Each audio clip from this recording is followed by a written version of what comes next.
263. I'm still working on it, man. It's tougher now than it was before. I'm not a spring chicken, and I was an ex-athlete, so I do got a lot of knee injuries, ankle injuries, man. So it's something that I'm working on, but it's definitely something that I keep in mind as I get older because it don't get no easier. No, it does not. And even cutting back on some of the frivolous, alcohol and all that, some of the other stuff, you know what I'm saying, is been key too, especially as of late. You know what I'm saying? I know I did a lot of drinking. I didn't even notice it during the pandemic when it was locked down. I noticed I usually don't drink during the weekdays because it's work week. I usually take it for Friday, Saturday, don't drink on Sunday. And I noticed that started becoming every day is because I was home. You know what I'm saying? And so I had to knock some of that off. But I think it's important, I put some of that in the music. But that's why I'm doing the project I'm doing as far as mental health is concerned, man. I'm touching on these different diagnoses, man, because it's important that we realize how important it is to be healthy, both mentally and physically, man. So I appreciate your efforts, man, and I'll be checking you out, man. I remember when you I'm about to ride my bike today. Right, this whole riding the bike. I went out and got a bike. You know what I'm saying? Got my helmet. You know what I'm saying? I got a little trail we roll. Got my kids on it now. I got young kids too, man. They 9 and 7. So let me take you back to. Let me ask you this. So if you'd have never rapped and you would have stayed in school, I know you was in college when you right around the time you started. What would you be doing if you want to rap? Well, I graduated in '88 and from college, and I had my degree in marketing.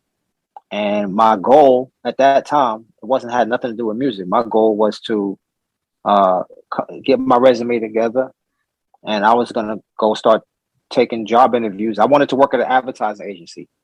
I wanted to be one of the people that wrote these Budweiser commercials, the hilarious Budweiser commercials you see on TV, and I would have been full steam ahead. By now, I probably would be an ad exec, higher level ad exec, probably working on ads for the African American community, but working on ads that are directed specifically at us for one of the big Madison Avenue ad agencies. That's where I was headed. Yeah, that's dope. That's super dope. For me, I'm doing what I thought I'd do, to be honest. You know what I'm saying? I've always had a side career while I was doing music. And I was never really on a major label. I was always on independence, even though I did have a major deal with A&M for about 6 months. And then they shelved the whole black music department at the time. It was a label called Perspective Records, and Young Z was signed to that. I think Mitch Condition was also on that label, and they dropped right when I got signed, they dropped the whole label. But if you had a dream team of producers to work on one project, who would they be? Dead or alive, too. Okay. Doc Dre, Premier, Q-Tip, and Dilla. Yeah, I can hear that in my head. I can hear you over a Doc Dre beat, and you would make it insane. Just how you put things together. Do you had any? I'm sure I know I've had a few. Have you had any unusual encounters from people, actors, athletes that are fans of your music that you didn't think would be fans of your music? Oh wow. I'm sure I have. Like for me, Wayne Brady was one that caught me off guard. Oh wow. Man, there's a few. I'm just trying to think like of the encounters. I remember running into Shaq, and this is when Shaq was on Orlando Magic. We were down in Miami for the Super Bowl, and that was the year that the Niners played the Chargers, and we went to one of the after parties. This was like the whole Super Bowl weekend, and I met Shaq outside the limousine, and he knew who I was. He actually said a line for and he ended up sampling one of my voice for on one of his albums. I think it was his first album. A line where I say I'm slamming like Shaquille, like he actually sampled that and used it in one of his songs. Yeah, I remember that. But Yeah, I met him and a few other Lando Magic that day. Penny and Dennis Scott, I think his name was number three. Yeah. I met those guys outside the hotel. But Shaq was like one of the people that I was surprised knew my music. Um, it's been others, man. It's hard to think right now, but that one comes to mind. Yeah, for sure, man. Let me ask you this, man. If you could have dinner with five people dead or alive, man, who would they be? Ooh, I got one more with the athletes. BJ Armstrong, who's a friend now. Was familiar with my music, and we talk all the time. But dinner with five people, you said, dead or alive? Dead or alive. Yeah, I would say Barack Obama, um, Curtis Mayfield. It's one of my favorite, if not my favorite artists. Yeah. Um, Mike Tyson. I'm just thinking about the conversation, so I'm trying to Right. cover all of the bases in my head of the different type of topics and things that I would want to talk about, and keeping it an interesting conversation. So those three, I would say Marvin Gaye, and the fifth one, I wanted to be a woman because I named all these men. Nina Simone. Oh, that's dope. That's dope. She hardly ever gets mentioned when I ask this question. Um, but I'm curious though, Marvin Gaye. One of my attorneys used to be Desiree Gordy, and so Barry Gordy's daughter, and she has Okay. some amazing Marvin Gaye stories, man. Like just some of the how he would approach recording.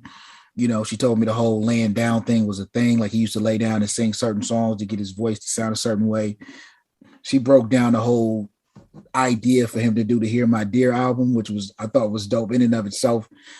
But Nina Simone, though, she don't get talked about enough. I think just when you talk about great artists from a certain era, she Yeah. rarely gets mentioned. So I appreciate you mentioning her for that, man. And lastly, man, as a father and a husband, I know for me personally, going on tour usually takes a toll. But I got younger kids, so when I was touring, they were still babies and infants. Do you feel that toll when you on the road? And you probably on the road way more than I am. So how does your family take that, and how do you feel about it? My family is super supportive of my travels. They understand that that's how the bills are paid. And so there's no, I know there's cats out there who are maybe with women who don't understand the traveling thing, or they're worrying about what's happening when they're on the road and things like that. But I have a solid wife who understands the business. She was an artist at one point too, so she knows what it is. She knows what it's about. And we use it as a time to miss each other. And so, when I'm home a long period of time, like the last 2 years, I get road sick. I want to get back out there and hit the road, and I miss those shows and those interactions with the fans and those sound checks and those performances. But when I'm on the road, I get homesick, and I want to get back home to my bed, my comfortable bed, with Right. a consistent shower and a consistent, schedule. So both things, I look forward to both. Whatever I'm doing more of, then I'm looking to do the other thing. Yeah, I remember I toured heavy 2013, 14, 15. Um, I took 16 off. I did some things. I did a couple festivals in 17. Um, and then some things in 19. I was looking forward to doing a 20-year anniversary tour for my first record because it came out in 2000. But COVID squashed that. And so Right. little did I know that it would be another couple years before things will open back up. So I am now at the point to where I'm road sick now. Like I miss that interaction. I miss Europe. Like it's crazy. Um, Yeah. so I miss that. I miss the interaction with the fans, man. I miss eating exotic cheeses in these weird hotels I'll be in, man. I miss all that. But my wife is very understanding of the process. She knows it's part of how we get things done. It's part of how we get to go on vacation and have the house we have and the luxuries that we get. So I get it. I am super humbled when I get back home. No, my kids could care less about a rhyme I wrote. It's about That's what I playing. like, though. I like that. Me too, man. I think, and then my wife is not. She's not in the music business. To be honest, she don't even really listen to rap like that. You know what I'm saying? Like she listens to whatever they were playing on the radio. I did tell her I was interviewing you today, and she lost her shit, and that never rarely happens. You know what I'm saying? She was like, "Oh, so she listened to a little something then." Yeah, she listened to a little something, and I probably played "Beautiful" out when it came out. I played that until the CD skipped. You know what I'm saying? So dope. I was talk to me about the Edo G project you did, the arts and entertainment. Like how'd that come about? It was Edo's idea to do a project. When he first came to me with it, I wasn't excited about the idea. I was like, I don't think nobody interested in that. But then he came back to me a few months later and he said, yo, I found an investor that's willing to put up, some money for us to get started on the album. And he's going to pay us X amount of money. And what we got to do is record 10 songs. So the money was real. And so I was like, all right, well, they're going to pay us to do 10 songs. Let's do 10 songs. So that started the process. Once we got to 10 songs, there was supposed to be another payment that came in. And the investor ran out of money or something happened, some kind of financial hardship happened. And he was like, yo, I can't go forward with our deal. And at that point, we were sitting on about 10 songs. And I said, well, these songs sound pretty good. Let's keep going. And so that's how the album really came about. We decided to keep on going, and we found other producers because I think we were supposed to work with one or two producers specifically for the album. But then we just kept the songs that we liked from that deal that we liked, we kept, and then we started reaching out to other producers to contribute music, and before you know it, we had an album. Yeah, it turned out dope, man. Lil Young got my attention, and then just the other joints, man. The joint with the joints you had on there, man, I thought was dope. Hey, brother, I appreciate your time, man. I can literally talk to you all day. I know you got things to do. I got things to do, man. But I appreciate it, man. I appreciate the respect and giving me the time, man. Say what's up to your wife and family for me, man. And keep doing what you do, man. I can't wait to hear this next record with Marco. I was supposed to do some stuff with Marco years ago, man. And for some reason, timing didn't work itself out right. But never too late. It's never too late. You're right. Once I'm done with this project, man, I want to run it past you just to get your thoughts on it.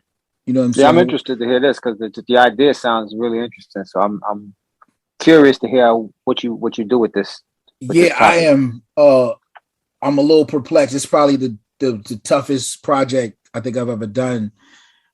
Just because it's really tapping into a level of creativity that I never really branched out on. Like, I'm tapping into what I went to school for, plus my own issues. I struggle with depression and, my father has Alzheimer's. So a lot of it is therapeutic in and of itself, man. So I appreciate you, man. But I run it past you once I get a couple done just to make sure I'm doing it right. You know what I'm saying? I get the stamp of approval, man. If I'm doing it right, I'll continue. But I appreciate your time, man. And I'll be in touch, my brother. All right, man. Good talking to you. All right, likewise. Peace. You are listening to the BU Podcast with Michael Arrington.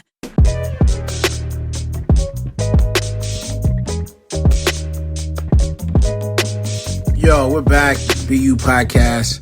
Mike Arrington, man. I want to give a big shout out to Masta Ace. Just the fact that I can tap into him as a resource is a major thing for me. As I mentioned, man, he was one of my childhood idols. I've been able to kind of watch him grow, not only as an artist, but as a man, as a businessman, as a family man, husband, father. And those things are important to me. But we talk about this music industry, right? And how you've heard, or you'll hear through the course of this show, some of the ills of the music business and some of the negativity